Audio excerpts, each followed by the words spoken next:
ด้วยกรรมจากพี่จากน้องและเหือนนอน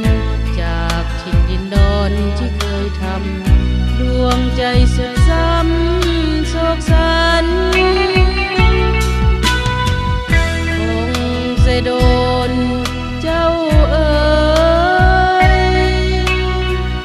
เจ้าเคยให้สุขทุกคืนและวันต้องจากภาคนี้ห่างมาไกลให้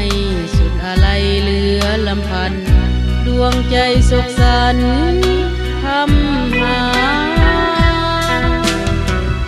ลมเอ่ยเจ้าพัดหอบไปทุกที่วานหอบว่าจีข้าไปที่นาไปบอกญาติมิตรบิดรมารดาว่าข้าควรหาทุกวันคงจะโดนที่หักทั้งตัวจะจากใจข้าผูกพันก็ลืมถิ่นฐานคงเสโดนจะอยู่สุขล้นที่ใดกันบ่เหมือนสวรรค์คงเสโด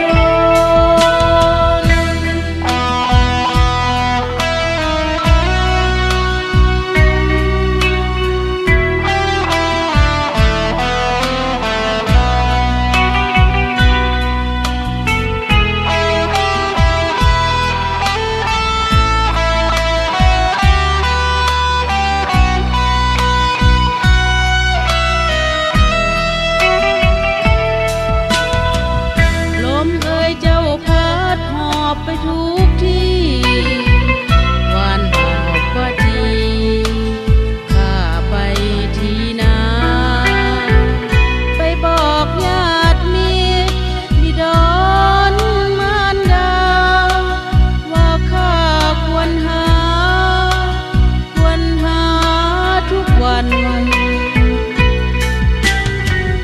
คงจะโดน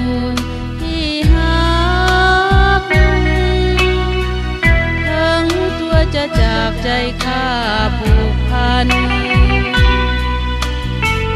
ก็ลืมถิ่นฐานคงเสโดนจะอยู่สุขล้นที่ใดกันบ่เหมือนสวรรค์